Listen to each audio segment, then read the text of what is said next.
नमस्कार। न्यूज़ डंका के बाद पते के में आपका स्वागत है। कल रात पाकिस्तान ने भारत की उत्तरी पश्चिमी सीमा पर ताबड़तोड़ मिसाइलें दागी। 100 से अधिक ड्रोनों से अब तक हमला किया गया है, लेकिन किसी ने ये सोचा नहीं था कि इन मिसाइलों को चंद सेकंड में भारत का एयर डिफेंस सिस्टम भेद देगा। लेकिन वो भेद रहा है।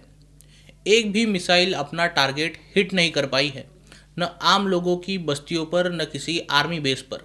हर जगह पाकिस्तान के हमले विफल रहे हैं। और इस बचावात्मक कार्रवाई में जैसे हमारी सेना हीरो है, जैसे अन्य सुरक्षा प्रणालियां हीरो है, वैसे ही उनमें रूस का बनाया S-400 ट्रायम्फ यानी सुदर्शन चक्र, जिसने एक रात में हजारों लोगों की जानें बचाई और करोड़ों की संपत्ति बचाई, वो भी एक हीरो है। लेकिन इस हजारों और करोड़ों को बचाने के पीछे एक दूरदर्शी नेता का भी धन्यवाद करना होगा, जिसने वक्त रहते सबका विरोध सहते आलोचना से घिरे होने के बावजूद भी वही चुना जो देश के लिए सही था। वो नेता थे मनोहर पर्रिकर। स्वाधीनता पाने के बाद रक्षा सौदे में पहला भ्रष्टाचार खुद चाचा नेहरू के पहले कार्यकाल में पहले रक्षा सौदे में हुआ। तब से लेकर प्रधानमंत्री इंदिरा गांधी के HDW सबमरीन सौदे और राजीव गांधी के कार्यकाल में बोफर सौदे पर भी भ्रष्टाचार के दाग लगे। सोनिया गांधी की UPA सरकार द्वारा अगस्ता वेस्टलैंड से खरीदे हेलीकॉप्टर की खरीदी में भी घोटाले के आरोप होते रहे। स्वाधीनता से लेकर 2014 तक शायद ही कोई रक्षा सौदा हो जिसमें भ्रष्टाचार ना हुआ हो, लेकिन भ्रष्टाचार में गले तक डूबा ये रक्षा मंत्रालय का कार्यभार पहली मोदी कैबिनेट में मिला गोवा के पूर्व मुख्यमंत्री मनोहर पर्रिकर को। संघ का निष्ठावान निष्कलंक स्वयंसेवक, IIT से स्नातक और राजनीति पर मजबूत पकड़ रखने वाला ये नेता मनोहर पर्रिकर रक्षा मंत्री बनते ही उन्होंने सेना की लंबी अटकी ज़रूरतों की जानकारी लेना शुरू किया। तब अटके पड़े एयर डिफेंस सिस्टम की खरीदारी भी सामने आई। उन दिनों रक्षा मंत्रालय में चर्चा थी नए एयर डिफेंस सिस्टम को खरीदने की।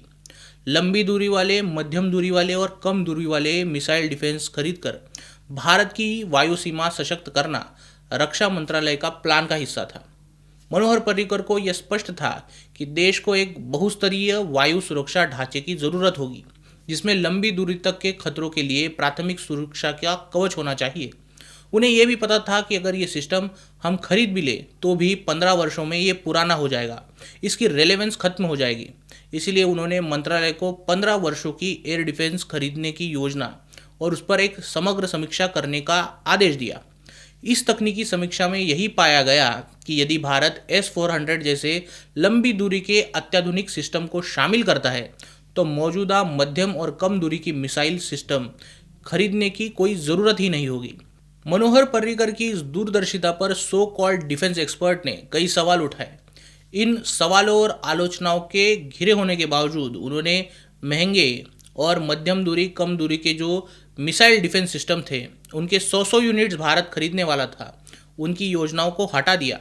उनके केवल इस फैसले से रक्षा मंत्रालय के 49,000 करोड़ रुपए बच गए। पर्रिकर का यह दृष्टिकोण केवल लागत बचत तक सीमित नहीं था। उन्होंने वायुसेना को भी इस बदलाव के लिए मनाया और 3 स्तरीय सुरक्षा प्रणाली की रक्षा नीति को बनाया। पर्रिकर की इस रणनीति से भारत को दीर्घकालीन रणनीतिक का बूस्ट मिला। गोवा में ब्रिक्स सम्मेलन के दौरान भारत और रूस ने S-400 प्रणाली की खरीदारी पर अंतर सरकारी समझौता किया, यानी 2018 में आगे चलकर इसके MOU साइन हुए और $5.43 बिलियन का सौदा मंजूर हुआ। दरमियान अमेरिकी काटसा प्रतिबंधों का दबाव, कांग्रेस के आरोप और तीखी आलोचनाओं के बावजूद मोदी सरकार ने इसे अंतिम रूप दे दिया। पर्रिकर के कार्यकाल में लिए गए फैसलों की नींव पर भारत ने 2021 में पहली S-400 यूनिट तैनात की।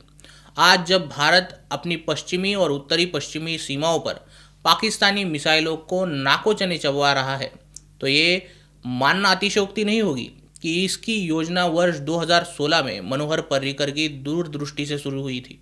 रक्षा नीति में अक्सर बड़ा सोचो धीरे सोचो का रवैया देखा जाता है, लेकिन पर्रिकर ने इसके उलट कर दिखाया। उन्होंने दूरदर्शिता से सोचा और तेजी से फैसले लिए।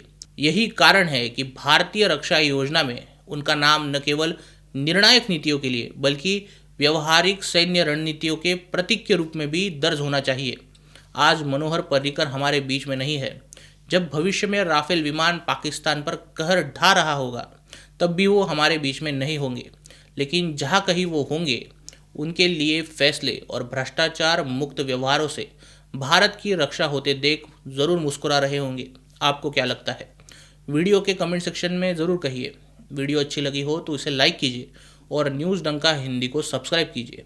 मिलते हैं अगले वीडियो में नए मुद्दे के साथ। तब तक नमस्कार।